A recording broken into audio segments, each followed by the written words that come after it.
Indonesia mengalami perkembangan ekonomi digital yang pesat dalam 1 dekade terakhir. 5 dari 12 perusahaan unicorn di Asia Tenggara berasal dari negara kepulauan terbesar ini. Sejak pandemi COVID-19, perkembangan teknologi digital semakin meningkat di berbagai sektor. Penutupan sekolah dan berbagai pusat aktivitas membuat sebagian besar masyarakat menjadi sangat tergantung pada teknologi untuk meneruskan kegiatan dari rumah. Hal ini membuka kesempatan ekonomi digital bagi mereka yang mampu beradaptasi. Jika perkembangan ini bisa terjadi secara inklusif, maka akan ada dampak yang lebih baik bagi kesejahteraan ekonomi di Indonesia. Namun, dalam setiap perubahan, selalu ada tantangan. Mari kita dengar pengalaman mereka yang sudah fasih menggunakan teknologi digital dan dapat mengatasi perubahan sejak pandemi. Oke, nama saya Ferdi. Saya seorang guru fisika di sebuah SMA swasta di Tangerang. Saya punya seorang istri, ya, Tirsa, dan 1 anak. Ya. Istri saya ibu rumah tangga dan sedang merintis usaha online kecil-kecilan di bidang kuliner. Semuanya berubah ya. Kalau dulu kan kita mengajar di depan kelas, ya, kita pakai papan tulis. Anak-anak dilarang menggunakan HP. Ya, kalau sekarang justru didorong untuk menggunakan HP, menggunakan laptop dan sebagainya. Kalau di bidang usahaku sangat meningkat karena kayaknya orang benar-benar butuh untuk beli lauk, terus cemilan di rumah. Banyak juga yang membutuhkan untuk teman-teman yang memang lagi isoman dan segala macam. Banyak sih ya, maksudnya manfaatnya yang bisa aku sendiri sebagai ibu rumah tangga untuk dapatkan gitu.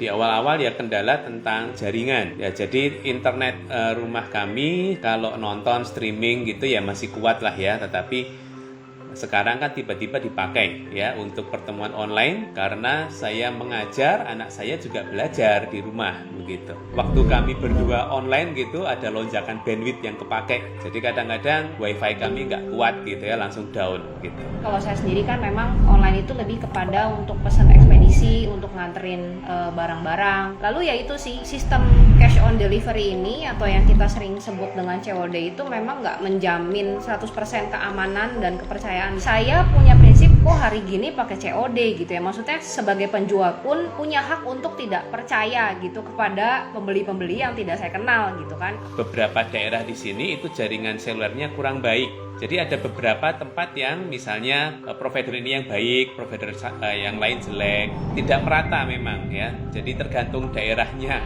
Saya melihat dari murid-murid saya ada yang begitu gitu ya. Kalau provider itu down ya sudah selesai lah, dia nggak bisa ikut pelajaran online seperti itu.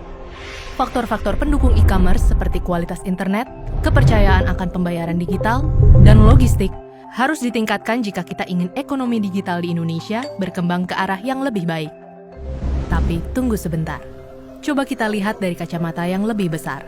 Nyatanya, belum semua orang menerima dampak baik kemajuan teknologi ini. Sebagian besar masyarakat Indonesia masih belum terkoneksi karena akses digital yang belum merata dan terjangkau. Sebagian lain yang sudah terkoneksi masih belum dapat mengambil manfaat dari teknologi karena rendahnya kapabilitas. Perkenalkan, nama saya Bakhtiar S. Wicaksana, usia 43 tahun, profesi saya sebagai seniman pantomim. Dampak pandemi ini sangat luar biasa bagi keluarga saya. Karena profesi saya juga guru pantomim, guru teater, kadang ambil job syuting.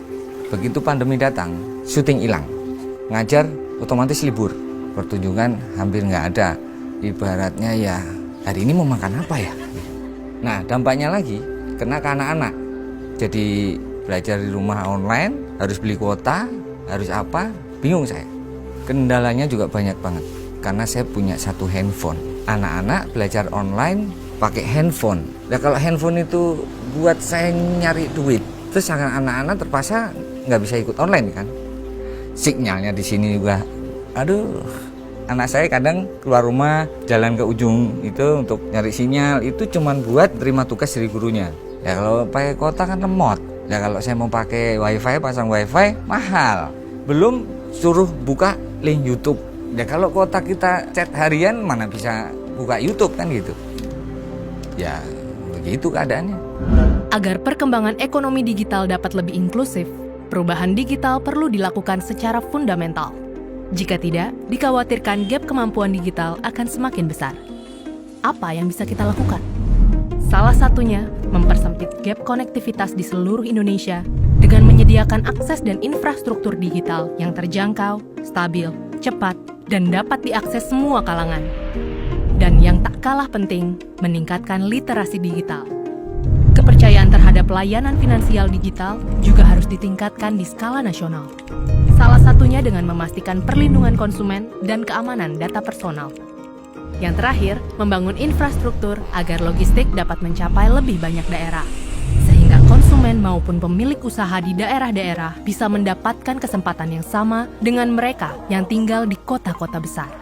Sepertinya kan belum ada perlindungan data pengguna jaringan digital gitu ya. Jadi perlu kemudian dibuat supaya kami pengguna internet itu bisa terlindungi, supaya kita semua bisa lebih nyaman gitu ya saat kita menggunakan internet. Ya, saya pikir di masa depan ekonomi digital itu akan semakin berkembang pesat, serba online semuanya. Ya, harapannya dengan adanya literasi pendidikan internet di sekolah akan sangat berguna buat anak saya atau anak-anak yang lainnya. Mereka bisa membandingkan internet yang baik yang mana, yang buruk yang mana. Itu ke depan mereka bisa menggunakan internet dengan lebih positif.